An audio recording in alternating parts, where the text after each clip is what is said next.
introduce our guests. We have two phenomenal demand generation leaders here. So first off, I want to introduce LaShanda Jackson. She is the Global Director of Lifecycle Marketing at Intuit Mailchimp. So we're going to wait for LaShanda to join us up here on stage. Hey, LaShanda. Hello. So LaShanda, tell us a little bit about your role at Intuit Mailchimp. And then also, I know you brought a donut, and it's a really cute one, and you have to tell us why you got the donut you did. Absolutely. So hello, everyone. I am LaShanda Jackson. I am a Global Director of Lifecycle Marketing here at Intuit Mailchimp. My team actually covers everything from lead generation, nurturing those leads, as well as producing world-class events. And I am, my donut for today is actually from Sublime Donuts. It is a local bakery here in Atlanta. And I chose the A for Atlanta donut, cream-filled donut, but super excited to say hello from Atlanta. Wonderful. Well, if we have anyone from Atlanta on the call, feel free to drop in the chat, say hello to your fellow Atlanteans, and also maybe have a fight over if that is the best type of donut out there. I don't know. There might be some heavy hitters out there in the donut scene over at Atlanta. So LaShanda, super excited to have you on here. Our next guest today is the one and only Chris Walker. He's the CEO of Refine Labs. So Chris, welcome. We are so pumped to have you here. So tell me, what donut did you grab today for this first episode of Donut and Demands? Hey everyone, first off, I was just cracking up backstage as people were introducing their donuts. So I actually have a whole bag of donuts here. There's a sprinkle, like a typical sprinkled one. There's a bunch of munchkins. But I will say that I haven't eaten a donut. I'm kind of like a health nut, and I haven't eaten a donut in more than 10 years. So while I have the prop, I will not be participating in the donut eating today. Oh, bless you. Hey, I participated, right? So yeah. I love it. Okay, well, if you're not eating a donut, what would be your then like quote unquote sweet treat of choice then? Ooh, I love ice cream though. Oh, okay. A favorite flavor? So there's this in Portland, Oregon, this place called Salt and Straw that has cinnamon snickerdoodle ice cream, and it is amazing. They'll ship it to you wherever. And so I got some on the way. 5 pints of cinnamon snickerdoodle coming my way right now. Oh, that sounds really good. Okay, well, we're all going to have to hunt that down and order some. So to kick us off today, going to start off with a very easy question, but it's one I feel like has a lot of debate around it. People get a little bit sassy when they discuss it. So Chris, we're going to start off with you, but to kick us off, get us kind of in the right mindset, how do you define demand generation? Perfect. Yeah. So despite my podcast originally be calling the State of Demand Gen, which I've changed over like a year and a half ago to the B2B Revenue Vitals, I actually don't think that we should be using the term demand generation anymore because I think it's confusing and it tries to group a bunch of things that should be separate into one thing. I think when people hear demand generation, they think either lead gen or some form of paid digital advertising or acquisition.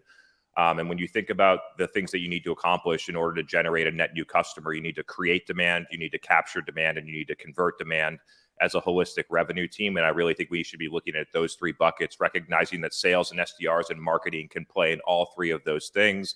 And we should set up measurement and attribution systems for each of those core processes, when currently most B2B marketing or most B2B attribution systems are only going to measure demand capture and demand conversion effectively, which biases things toward performance marketing, outbound SDRs, events, and sales. Ooh, I love it. And that is definitely part of the conversation, that whole demand gen versus lead gen. Are they different? Are they the same? Are they connected? So I love that you brought that up. So LaShanda, same question to you. How do you define demand gen? It's a great question, and similar to Chris, I spend less time, like defining it, and more so around making sure that we're effective at doing what we need to do. So I would say from our world, we really want to make sure that we know and deeply understand who our target audience is. We also focus on building a content ecosystem that ultimately provides value to them. And then I would say the third one is really around meeting your audience where they're at. So you hear a lot around buyer intent data and how you're leveraging that. And you can do that whether you're talking about marketing, sales, et cetera. But in essence, you want to personalize how you're addressing these audiences to make sure that they're doing the next thing that you need them to do. Love it. And talking about personalization, doing more than just saying hi email, hi name, hi, whatever. Like let's level up that definition of personalization too. And I do love Alexis's comment over here. What a great start with a demand gen chat by killing the term. So yes, we're starting off hot with donuts and demand, y'all. So you better be ready for the rest of what we have today. So we're going to jump into our first segment. So this first segment is called Sprinkles of Demand. So what we're about to do is we're about to jump into a few bite-sized tips about demand gen success. So each guest is going to share 2 to 3 little tidbits about kind of what it is. Like, is it hot takes or simple tried and true tips that work? So we're going to set up with Sprinkles of Demand. So Chris, first off to you, what sprinkles of demand gen wisdom do you have to share today for the sweet snack break? Let's sprinkle it. I think the couple of key things that I have today is that to deeply recognize and understand that the metrics and attribution system inside of your company will dictate what things that you do at the executional level.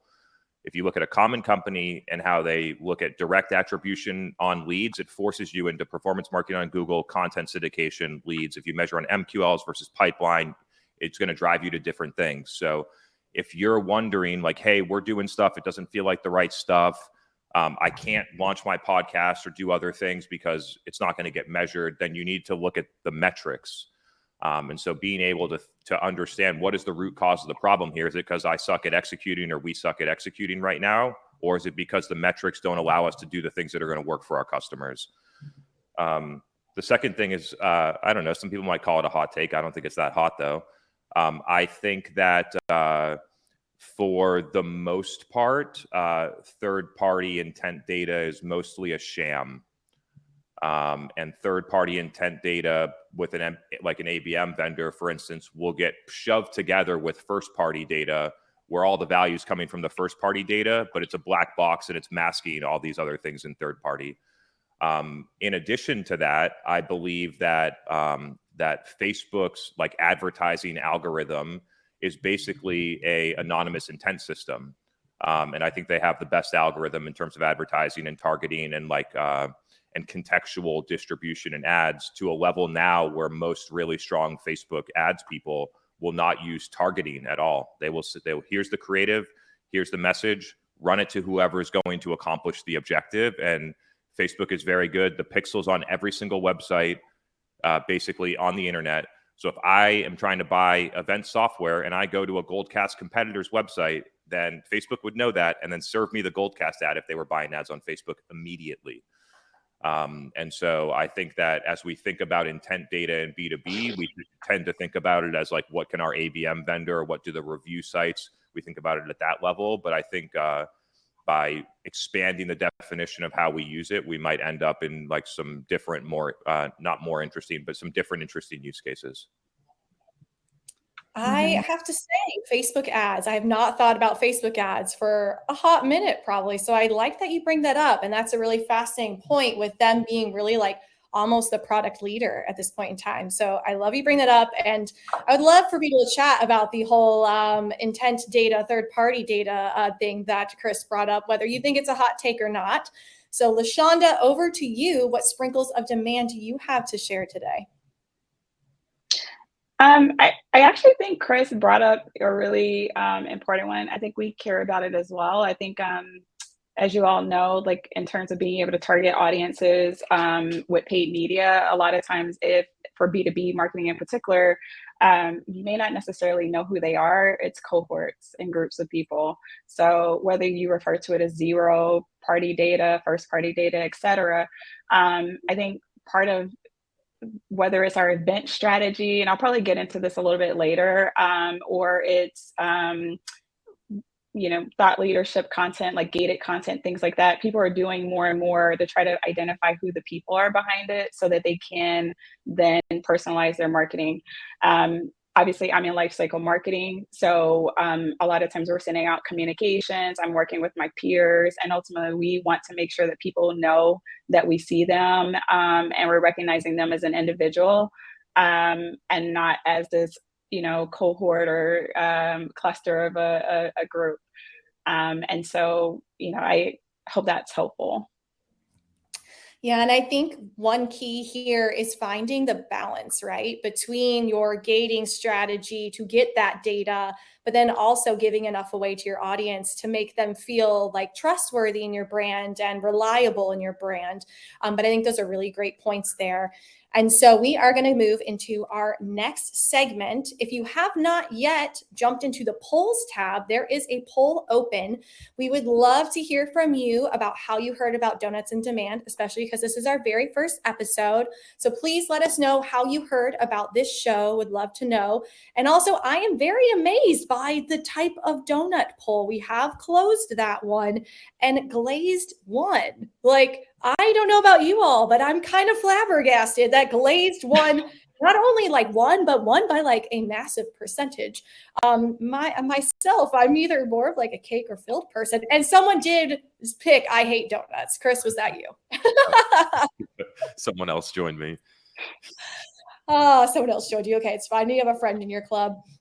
Well, we're going to hop into this next segment. That's sweet. So what this is a segment where we have our guests show and tell their favorite campaign. So they're going to be a little show and tell, describe kind of what made it your favorite campaign. Was it because it was different? What made it successful? Did you see high ROI? Was it something super creative that you did for the very first time and it worked better than you could have ever imagined? So for this, that's sweet.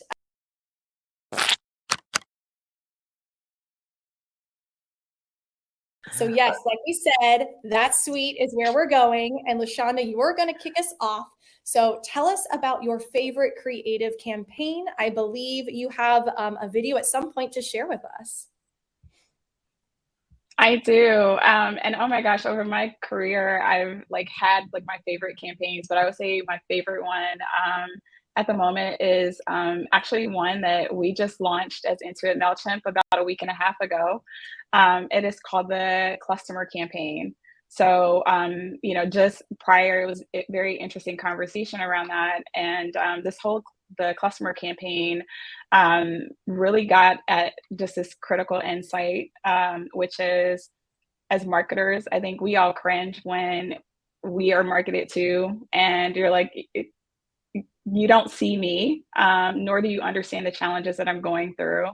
And also, even as a consumer of the products and goods, if you don't feel seen and heard, why should you spend your dollars with said company? And so this particular campaign is just beautifully executed in a way that is very on brand. If any of you know Mailchimp, we are just very quirky, fun brand. And I guess maybe if Reagan could assist us with just kind of queuing up the video. This is a cluster. Hello. It's what happens when marketers group customers with very different behaviors into one tangled mess. This is a mess.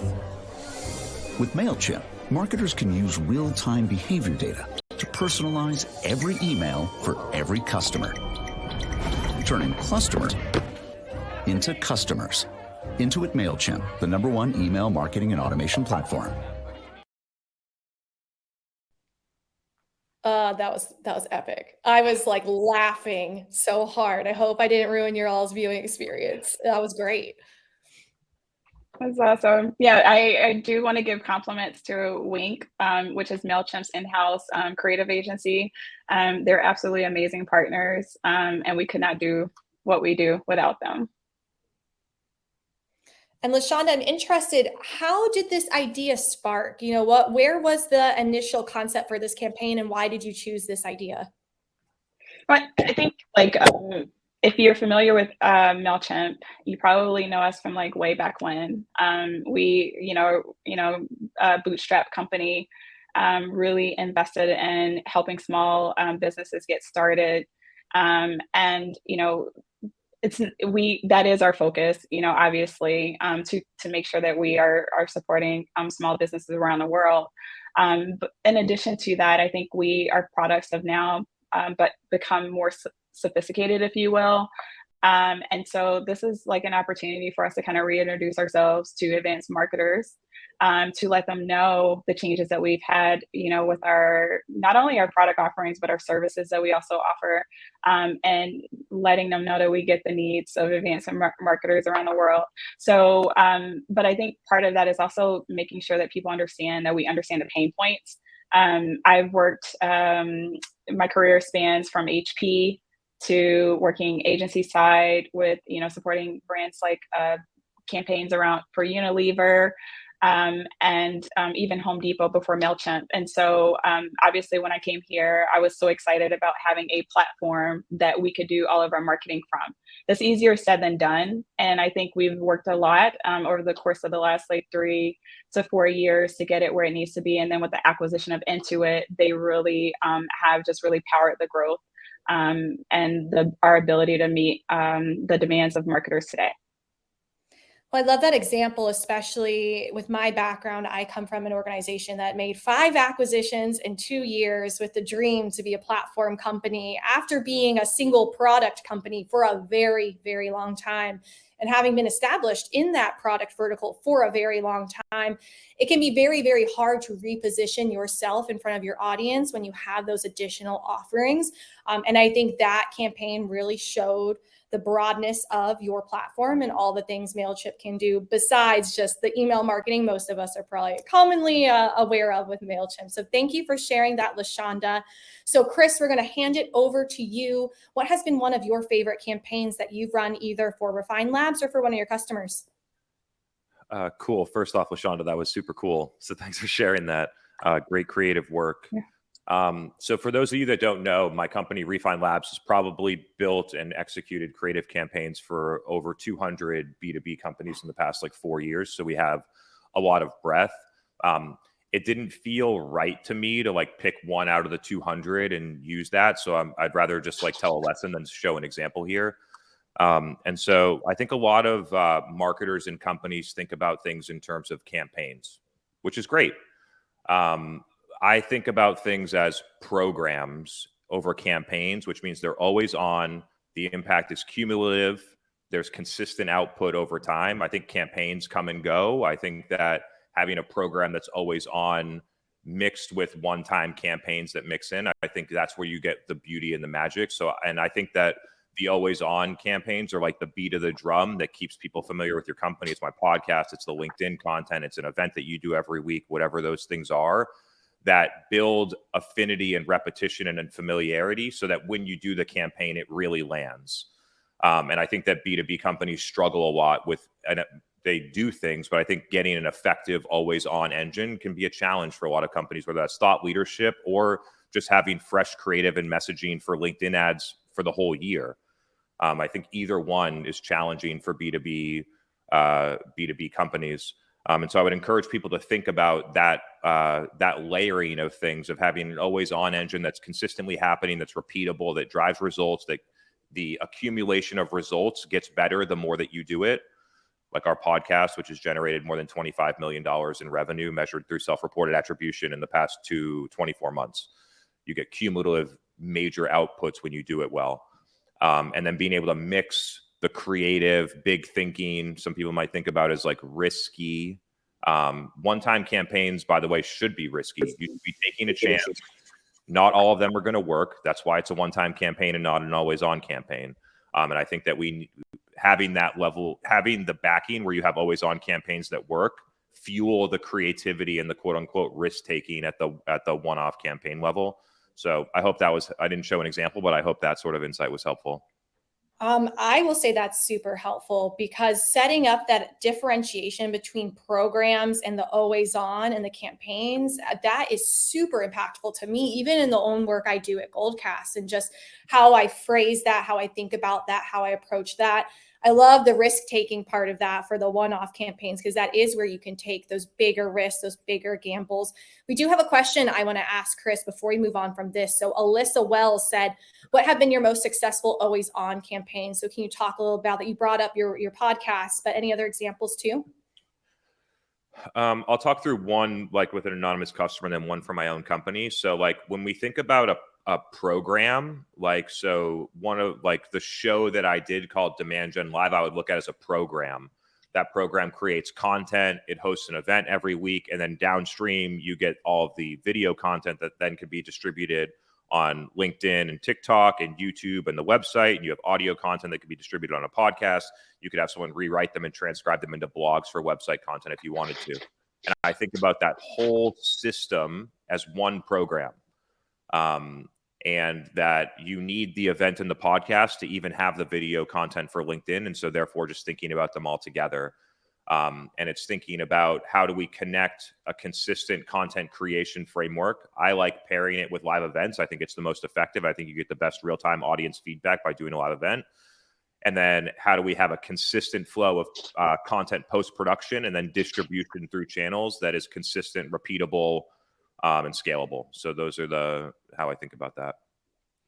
Great points there. And I will plug some upcoming Goldcast content that relates to kind of what you're talking about, Chris. So keep your eyes peeled. We are running a series masterclass in November that will dig into exactly kind of what Chris is talking about of how you can use live events and that ongoing programming that goes week to week, month to month to really fill your pipeline and fill your content for quarters, years, ongoing. I mean, think about when we ran CMO Diaries, we ran that for 2 or 3 years as a big piece of our content strategy and feeding into those other kind of realms and demand gen channels and things like that. So keep your eyes peeled for that coming up if you're intrigued by what Chris just talked about.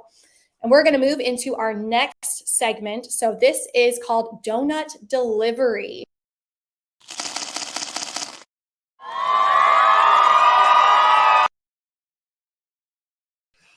So cute. Big shout out to our design team for doing all this video work for us. Like one of the best parts of this, like getting this show together has been the creative elements I've been able to work with on my team. So big shout out to our design team at Goldcast for those. Adorable. Can't wait to share beyond just the show.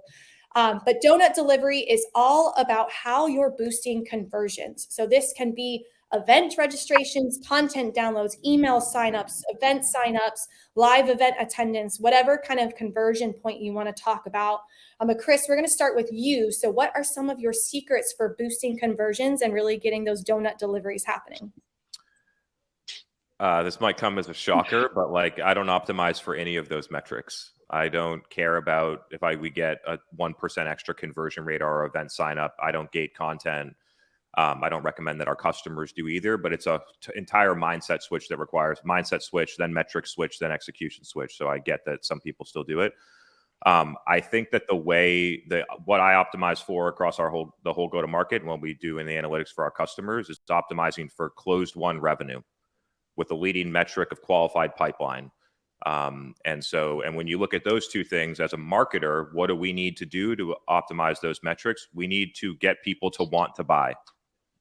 That's what you need to do. You need to convince people and accounts about the core problems your product solves, about the other customers that have had success with it, about the underlying information that they need to believe in order to buy into your story or your product, and educate people about that over time so that more people are talking about you in dark social, more people are asking, hey, have you used this company before? And then your customers can promote you in dark social with you not being even a part of it. And getting that engine working, I think, is the number one move if you're optimizing for pipeline and revenue. It's just having a mindset as a marketer. What are the things that my customers need to know in order to buy into our product story and our company story, and then teach people those things, ideally with objective data in a consistent way. Money, money, money, right? So it comes down to money, money, money, y'all.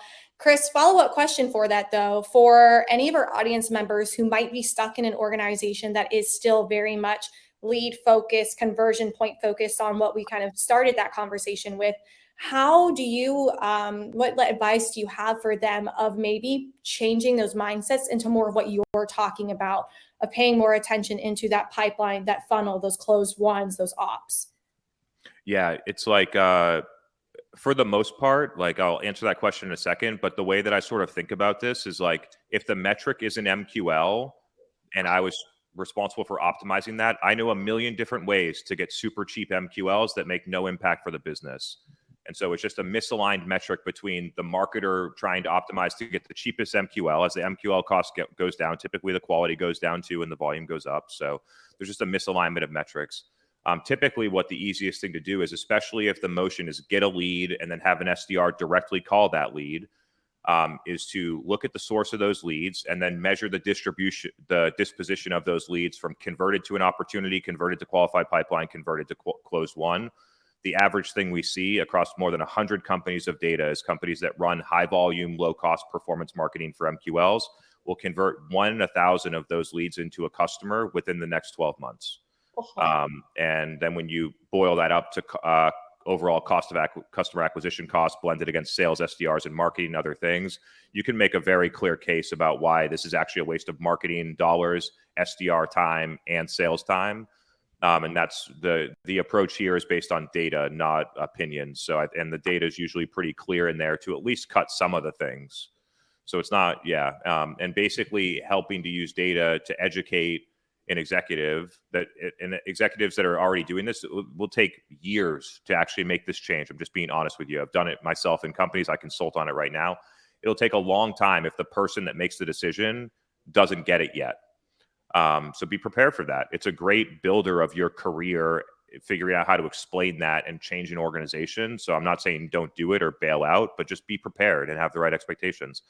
But using data to show people that in MQL is that all MQLs are not the same. Some of the MQLs we get convert at 10% to customers. Other ones convert at 0.1%. We have to get 100 or 1,000 times more MQLs from these places to get the same amount of customers. Why are we doing this right now? I think those are the questions in the data we should be looking for. Yeah, wow, that statistic of that, 1,000 is spooky, especially heading into like Q4 and end of year. But I'm going to let that settle on people's brains. LaShanda, what's your take here? How are you looking into optimizing and boosting conversions across your campaigns? I think like we look at I'll say like the whole funnel, if you will. So I am part of Lifecycle Marketing. We exist to try to extract as much value as possible. And that doesn't happen if we're not necessarily serving either the needs of prospects so that they want to sign up with us, or our existing customer base. And obviously we're a SaaS platform. So if they're not using the product, they're not seeing value and they will churn.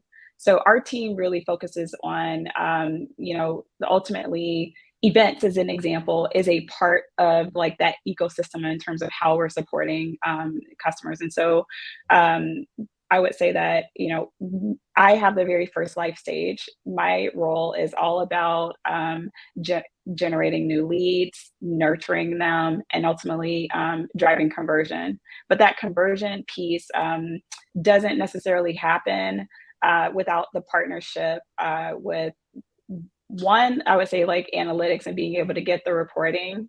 And then I think the other part is like with our sales teams. For those of you who may not know this, Mailchimp actually did not have a sales team prior to 2 years ago. So this is something that is really new for us. So we do optimize in my world for MQLs, and we kind of have like if you will, kind of like a prospect funnel. So we do have our marketing engine that is driving brand awareness and getting people in the door. We want to know who they are and we want to nurture them. And we do that, through effective content strategies. We also do that through nurturing through like lifecycle email marketing campaigns and things like that. I know, Chris, you touched on being like always on in programs. And so that's where like some of that behavior and intent data comes into play. If we know what somebody has engaged with, then we can start to customize our comms based on where they are in their buying journey, if you will. And so we're going to serve up content to them that's relevant in where they are in that cycle. And then we leverage events. Events is part of my team. It wasn't done as like, it's not a coincidence that events is a part of our team.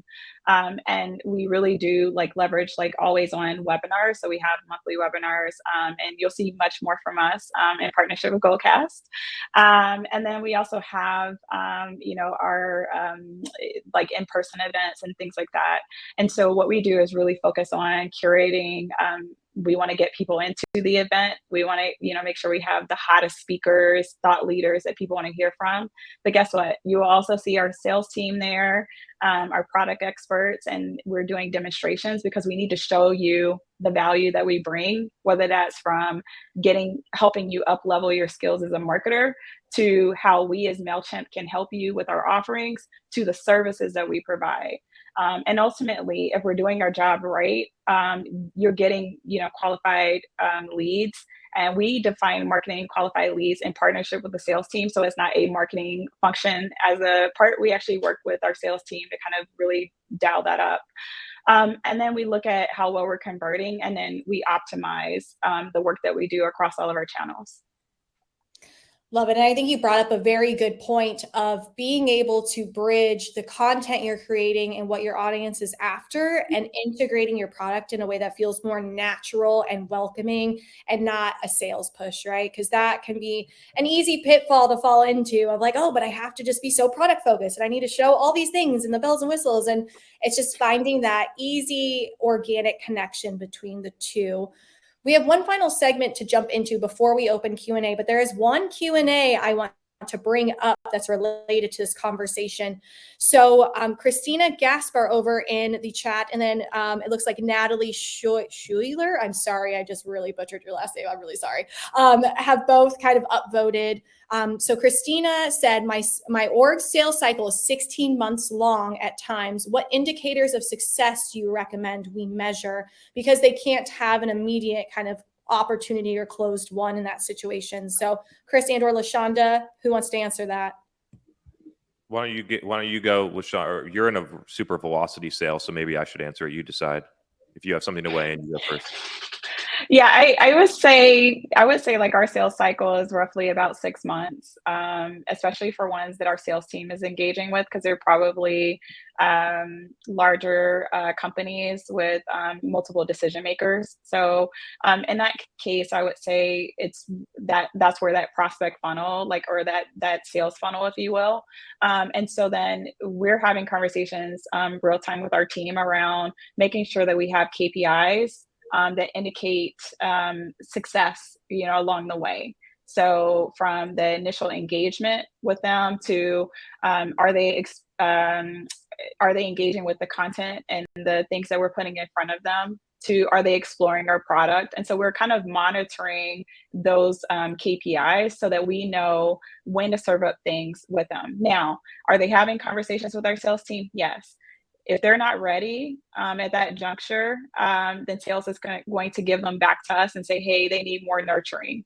And, you know, and I think so those are some of the things that we would look at. So I hope that is helpful. Awesome. Yeah, I'll weigh in on a couple things. Almost every company that we work with here is working on a 90-day to a 24-month sales cycle. So you're like kind of right in the middle here. And I'll share some thoughts on this. The first thing when you hear 224-day sales cycle is you have to, it was a 16 months. I wrote 224, 16-month sales cycle is, why is it 16 months? And I think a lot of companies, just because their historical data says that, assumes that that's how long it should take to close a deal. But when I've done this with companies, if you actually slice out the data based on opportunities and the source of that, which is a surrogate for buyer intent, you'll find that some opportunities close in 70 days and other opportunities close in 300 days. And it's very obvious to determine why. It's because the 300-day sales cycle, our salesperson starts talking to someone and they don't want to buy right now. And when we talk to people that want to buy, our sales cycles go 3x faster. So why don't we as a company figure out how to have our sales team talk to more people that want to buy, which means we need to market more effectively to our target customer till they come inbound and buy from us. And so I think that a lot of companies think that their sales cycles are long because that's the way it is, or because this is how it works in our industry. And I recognize there are nuances by industry, but generally what I find is that sales cycles are short or long, dependent on the primary go-to-market motion of the company and when they are starting to talk to a person and how close that person is to buying. So it's all relative, right? You're not going to go from 16 months to 2 days, but I think going from 16 months to 8 months or 6 months is an entirely realistic thing over a 1 to 2 year window of time by optimizing the type of buyer your sales team is talking to through effective marketing. So hope that helps as well. Yes, I think one really important thing that you said there is that just because it's always been this way doesn't mean it has to always continue to be this way. So don't just think, oh, I don't need to question this data because we have, 20 years of stats that say this. Like, question why still. And I think that will reveal a lot of things. And it can be easy to step away from that and not get in that discomfort zone, because you might be going head to head with some people when you start challenging those assumptions and thoughts and mindsets and just things that have always been that way. But I think it's such a great point, Chris, of, well, just because it is and has been that way, does it really have to? And of course, like, there are stipulations there. I know, like Sarah mentioned, like, we work with the government, and that's a whole nother like kit and caboodle, right? But I think that's such an excellent point there. So thank you for sharing that. Glad we could pop that question in.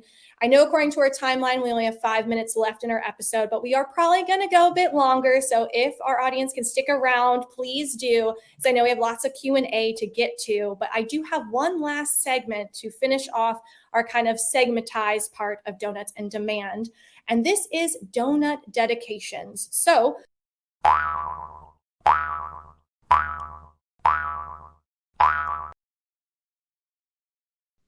I love a good sound effect. That was really cute. I'm probably going to say that after every segment play for the next 4 episodes.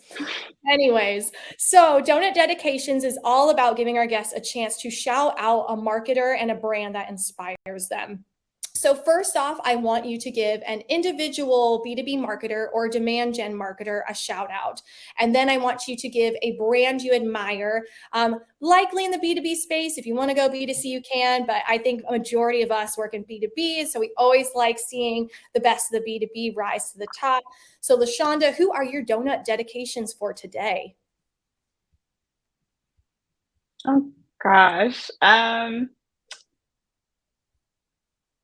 That's a good question. And I hate to bring up Mailchimp, but the reason why I keep coming back to it is my career. Like I mentioned, I've spanned across tech and CPG, and I just haven't seen a tech company market the way that we go to market. And I don't develop the campaigns. I will be the first to tell you that. But what I like about it is the fact that when you're doing B2B marketing, it's, you don't forget about the people behind it. And ultimately, are we doing our job to get your attention in a very creative way without looking like we're trying too hard, right? And I just love the approach, and I see it time and time again. It just always stands out. And I don't know if you all are familiar with Marcus Collins, but he came and did a talk not too long ago. And he talked about this notion, in terms of B2B marketers, it's we come in and we have this methodical approach to how we're going about in terms of acquiring new customers, and as if people are using this systems to thinking and being super rational about everything, when the reality is that if you don't evoke emotion, whether it's a positive emotion or it's a cringe moment or a grunt, people are not moved to then make that decision. And so I think our campaigns and initiatives really do spark emotion and people, and we get a lot of brand love as a result of that. Love it. Well, do you have a brand you want to highlight as well? I know you just did MailChimp as kind of like your person and your brand, but any other brands you want to give a shout Yeah. out The second one is Dove. I absolutely love Dove, the brand and what it stands for, and empowering, young women and girls around the world, and being able to see beauty in them. And I think, if you think about that, it's been around for a long time, it's multi-generational. And I just think that it always like pulls in my heartstrings. And we have it at our home. And before I worked on the brand, in terms of doing marketing for them, we still were, brand loyal to Dove. We didn't use anything else. So I would say that that's probably, if I chose another one, that would be my favorite. Oh, yes. Dove is a great one because, I mean, that brand has been around, what I want to say, like 60, 70. I mean, they've been around for a hot minute. And to be able to be first to the market with a lot of the messaging they've tried and a lot of the campaigns that they've run and breaking a lot of the traditional, I would say, beauty stigmas that are around in that beauty B2C industry. That is a great example. So Chris, now we're handing it off to you for your donut dedications. What person, what brand? Cool. I want to shout out Allison Monroe, who's the CMO of a company called Venice Solutions. We've actually been partnered and working together for more than 4 years now, and just being able to learn and watch how she's executed as a CMO, growing a company from 30 million to more than 100 million in less than 4 years has been super cool. In terms of how she thought about the sequencing of things, right? When you come in a new CMO, there's a trillion different shiny objects and things. How do you sequence things and have a long-term view and timeline and manage organizational change across the company and the executives as leaders or executives are changing as the company matures and grows? How are you able to integrate them and maintain a consistent strategy? One example that I'll give is like we've been spending $100,000 a month on Facebook ads, generating significant ROI for that company since late 2019.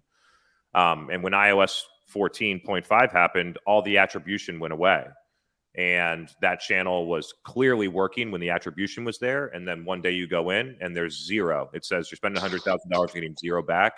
And we've maintained that spend over the past 2 years with lack of attribution, with lack of, digital or view through attribution, purely because the business results keep going up. And that's really what matters. And so I think that there's some conviction and boldness in certain CMOs that I really respect. I love that. And that's a really impressive story because so many marketers, the second their attribution and proof point goes away, would probably get very spooked. So to kind of hold to your guns in that situation, I think is really powerful and a good thing to keep in mind sometimes, because as much as we hone in and harp on data and proving your ROI, sometimes you're going to face challenges that might make that hard. But if in the end, the ROI is there, then sometimes you have to trust your gut and trust what's happened.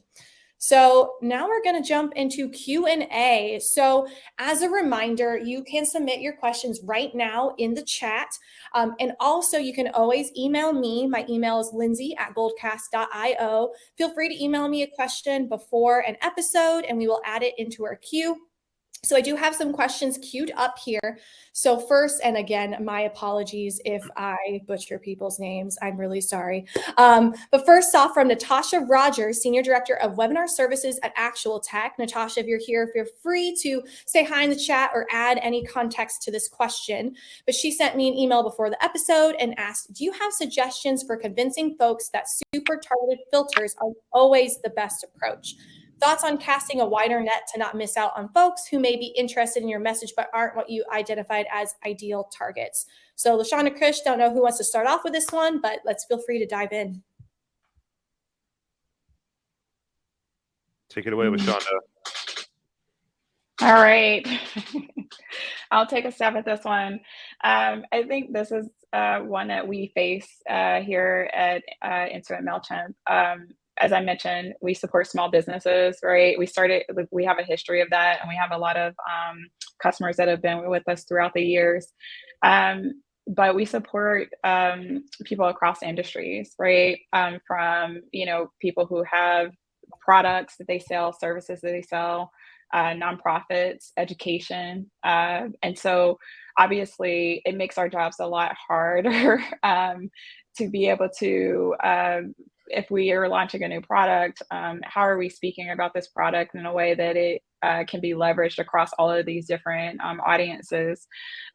So I think we tend to focus on the outcome or the benefit that somebody can get. And so when you say like targeting filters and things like that, we will always have like our ideal customer profile, or you may hear ICP, that we will build towards. But in terms of how we communicate that, it's always about the outcome that we're driving. And then depending on the channel that we're using, we can kind of like, customize that for the use case that makes sense.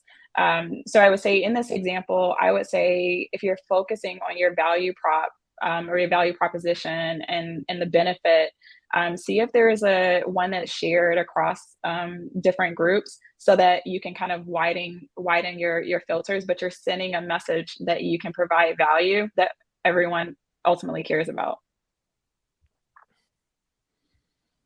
Great stuff. So I'll take this in a little bit of a different angle. There was like a saying, I don't know if it's an old saying, but there's a saying that used to go around several years ago, which is like good, consistent content will find who needs to see it. I've seen that in my own content, as if like I post something on LinkedIn, then all of a sudden the marketing manager is sending it to the CMO, who sends it to the RevOps person, and then the person who's supposed to see it actually sees it. So it's interesting, like targeting filters and things like that is purely a paid play. And now with the evolution of interest-based social media algorithms instead of follower social-based social media algorithms like TikTok, and I believe we're starting to see Reels follow suit. And I think over time, other platforms will be forced to move into an interest-based algorithm over a follower-based algorithm, because it's simply a better way to get content to people who want it and keep people on the platform for longer. And so when you think about a TikTok, for instance, you post something, it's going to show it to people that have already demonstrated interest in those topics or have been liked by the same people that already liked your video. And so it's not about how many followers you have, it's how good and relevant the content is will determine who it gets shown to. And so if you want to start to sort of experiment with ICPs, I think you like lean into an interest-based algorithm, which I know is like way far out for a B2B company right now. So I'm not saying go and run and do this tomorrow, but just so you get the wheels turning and thinking that, like, I think that an ICP should always be defined based first by primary market research, actually talking to the people, then doing some level of firmographic confirmation to be able to identify the data around those people. But really you need data, firmographics and psychographics.